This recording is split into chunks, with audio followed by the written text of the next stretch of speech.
O LSK sugeriu uma lista de carros bonitos, porém que sejam confiáveis e nada problemáticos. No vídeo de hoje eu separei boas opções que têm um preço legal, bons equipamentos e são muito confiáveis. São carros que, se estiverem em bom estado de conservação, provavelmente você não terá dor de cabeça. Meu nome é Luciano e eu apresento o canal Carros.com. Mas antes de começar o vídeo, vou pedir para quem não é inscrito se inscrever e deixar o like. Se puder, também compartilhe o vídeo. Dessa forma você vai me ajudar a chegar mais rápido nos 60 mil inscritos. Então, bora para o vídeo.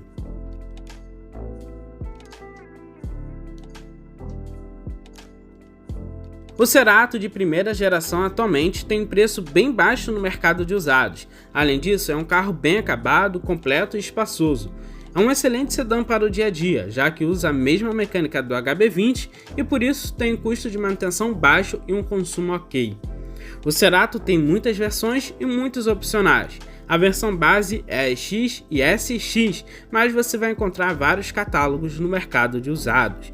E dependendo da versão, ele pode ter a chave presencial, os bancos em couro, rodas de liga leve Aro 17, o ar-condicionado digital, Bluetooth, Paddle Shift e muitos outros equipamentos. Mas apesar de Cerato estar mais para um sedã compacto premium do que para um sedã médio, ele tem boas medidas. O porta-malas dele tem 415 litros, já o entre-eixos tem 2,65 metros.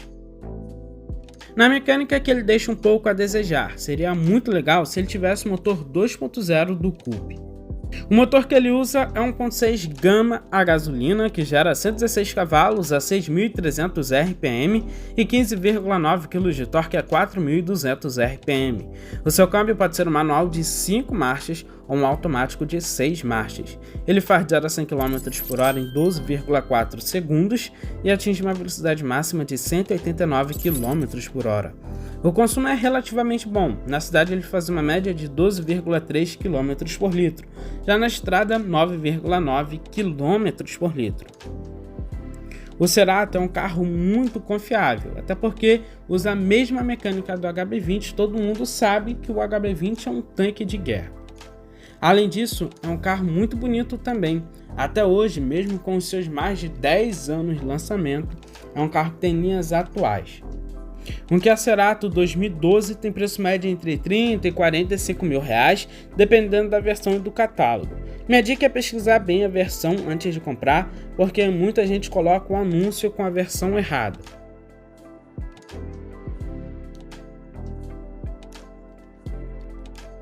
O Kia Optima 2.0 muitas das vezes nem é lembrado, mas vale a pena para as pessoas que querem fugir dos possíveis problemas que o 2.4 pode apresentar e do custo de manutenção alto. O 2.4 até que não tem custo de manutenção tão caro, mas esse motor 2.0, além de ser mais fácil e barato de manter, ele tem uma confiabilidade mecânica muito mais alta. Esse modelo chegou com uma versão e tudo de série. Não é o carro mais completo da categoria, mas ainda assim consegue bater de frente com alguns carros mais novos. Quem vê esse carro e não conhece nunca vai achar que esse carro já vai fazer 13 anos de lançamento. O design externo desse carro realmente é sensacional. O seu interior que peca um pouco, é um interior bem pobre. Se a gente comparar com o Sonata, por exemplo, que é o seu irmão e usa a mesma plataforma, é um interior bem esquisito. Além disso, ele não é muito equipado, vai ter o necessário para um carro desse porte. Ele só tem uma versão, como eu comentei anteriormente, que tem 3 opcionais. São os faróis retinol, teto solar, panorâmico e a chave presencial. De resto, todos os outros equipamentos, como os bancos em couro, ar-condicionado digital e automático de 2 zonas, computador de bordo, CD player com Bluetooth e muitos outros equipamentos são de série. Na mecânica, o Optima usa o mesmo motor do Elantra, por exemplo, só que aqui ele ainda é monocombustível e gera até 165 cavalos a 6.000 RPM e 20,2 kg de torque a 4.600 RPM. Ele tem 21,5 kg de torque com álcool e 20 kg de torque com gasolina a 4.700 RPM. O seu câmbio é um automático de 6 marchas com opções de trocas manuais. Isso tudo garante um 0 a 100 km por hora em 12 segundos. Ele atinge uma velocidade máxima de 208 km por hora. Por aqui você não vai ter um desempenho muito acima da média. É um desempenho ok para o dia a dia. Além disso, ele não é super econômico, ele faz 8,7 km por litro na cidade e 11,8 km por litro na estrada. Mas essa versão 2.0 se destaca por ser muito confiável e ter uma grande durabilidade. É um motor usado por carros compactos hoje em dia, o que acabou aumentando ainda mais a popularidade desse motor. E com isso, é muito fácil manter esse carro, já que não tem preços tão absurdos e também acaba encontrando peças facilmente. É um carro que, em relação ao motor e câmbio, é muito confiável. Você quase não vê reclamações dessa mecânica, mas é sempre bom ficar atento nos mínimos detalhes. Se você quer um sedã grande, mas não quer gastar muito com manutenção, o Optima é uma opção bem racional. Ele não vai ser o carro mais potente, mas ele vai ter um bom equilíbrio para quem busca um carro não tão gastão. Além disso, é um carro lindo demais. Um Kia Optima 2.0 2015 tem preço médio entre R$ 67 e R$ 75 mil.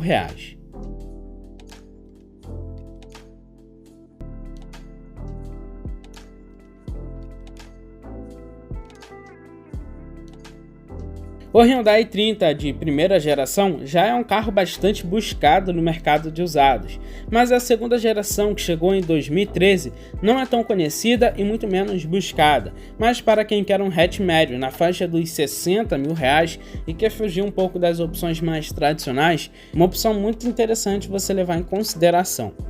O modelo que eu separei para a lista é a partir de 2014, isso porque ele já recebe um motor 1.8. O primeiro modelo de 2013 tem um motor 1.6 e não é tão eficiente assim essa mecânica.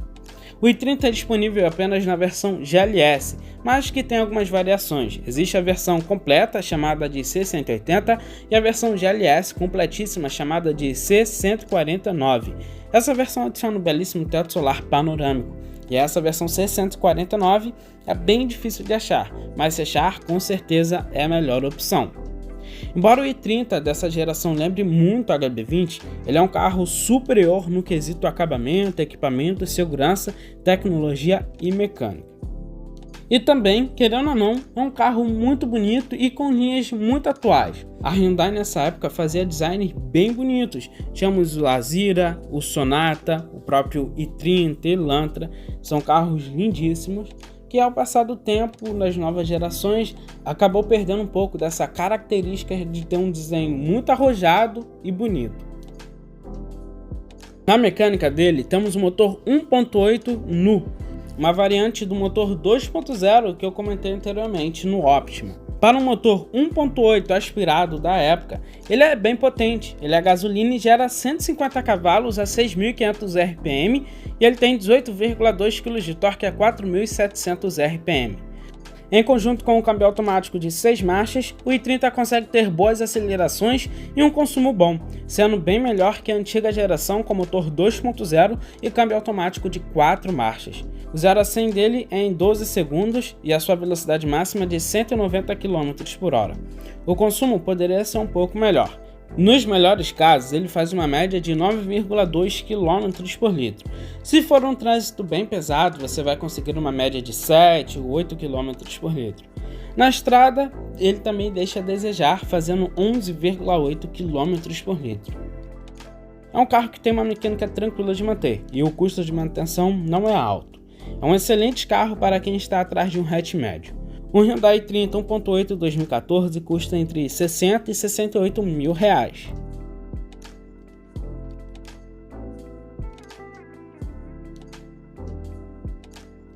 Outro carro que passam anos e anos, continua atual, é o Honda Civic de 8ª geração. É inegável o quanto esse carro é bonito e até hoje moderno. E foi um carro tão bem refinado no design que a geração posterior acabou não agradando tanto quanto essa G8. O modelo que foi lançado em 2011 ainda consegue passar mais esse visual de modernidade, já que recebeu um para-choque mais bonito, novas rodas e alguns outros detalhes mais atuais.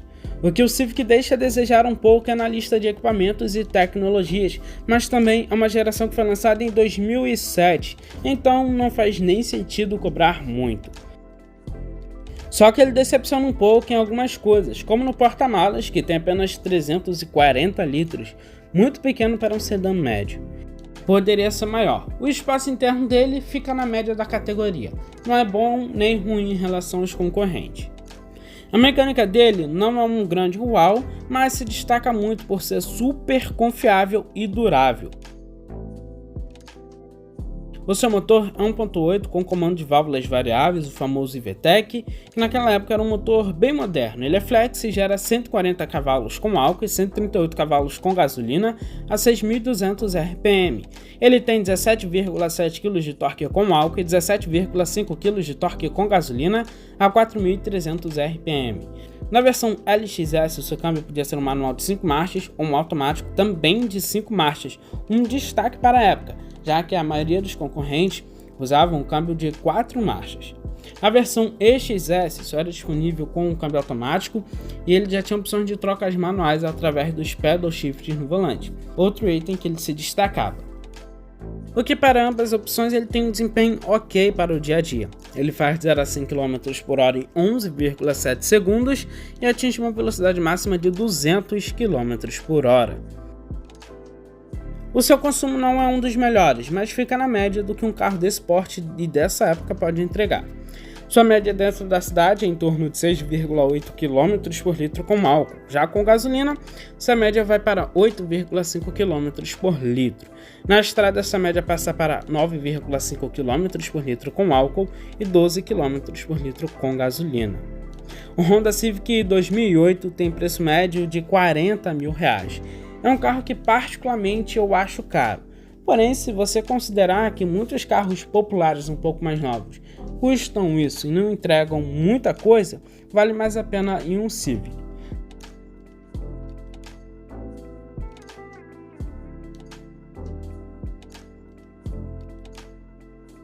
O Hyundai X35 é um SUV até bem buscado no mercado de usados e ele chama bastante atenção pelo seu preço interessante e por ser um carro bem equipado. Além disso, assim como a maioria dos carros da Hyundai daquela época, ele tem um design muito bonito e com linhas bem atuais ainda, tanto que essa geração ficou em linha até 2018, se eu não me engano. Outro destaque do X35 é a sua altura em relação ao solo. O seu ângulo de entrada é de 28,1 graus, o ângulo de saída é de 26,9 graus e o ângulo central é de 17 graus, o que acaba sendo bem interessante para quem busca um crossover médio. O X35 só tem uma versão, porém ele tinha alguns opcionais bem interessantes, como a câmera de ré, controle automático de descida, assistente de partida em rampas, sensores de estacionamento traseiro, bancos revestidos em couro, piloto automático, faróis com acendimento automático, teto solar panorâmico, a chave presencial, conexão USB, Bluetooth e alguns outros equipamentos, fora os que vinham de série, como ar-condicionado automático, vidros, travas e retrovisores elétricos, freio a disco nas 4 rodas com ABS e o duplo airbag frontal. O X35 usa o motor 2.0 NU, também exatamente da mesma família do i30, do 1.8 do i30 e também exatamente o mesmo motor do Optima. Aqui no X35 esse motor já é flex e gera até 178 cavalos com álcool e 166 cavalos com gasolina a 6.200 RPM. Ele tem 21,5 kg de torque com álcool e 20 kg de torque com gasolina a 4.700 RPM. Seu câmbio pode ser um manual de 5 marchas, um automático de 6 marchas. Isso garante um 0 a 100 km por hora em 10,8 segundos e a sua velocidade máxima é de 180 km por hora. É um desempenho apenas ok, não é nada tão fora da realidade. Considerando o seu porte, peso e potência, o X35 não tem um consumo ruim. Ele faz uma média dentro da cidade de 6,1 km por litro com álcool e 8,8 km por litro com gasolina. Já na estrada, essa média passa para 7,3 km por litro com álcool e 10,5 km por litro com gasolina. O X35 é um bom SUV a se considerar no mercado de usados. O modelo 2012 tem preço médio entre 60 e 70 mil reais. Algumas opções, se você achar a versão topo de linha com teto solar panorâmico, às vezes passa dos 70 mil reais, beirando os 75 mil reais. E vale muito a pena se você levar em consideração que um Sportage chega na casa dos 80 mil reais no mesmo ano, O X35 consegue ter um custo-benefício melhor. Bom, e esse foi o vídeo de hoje. Deixe nos comentários quais dessas opções você levaria para casa. Forte abraço, valeu e fui!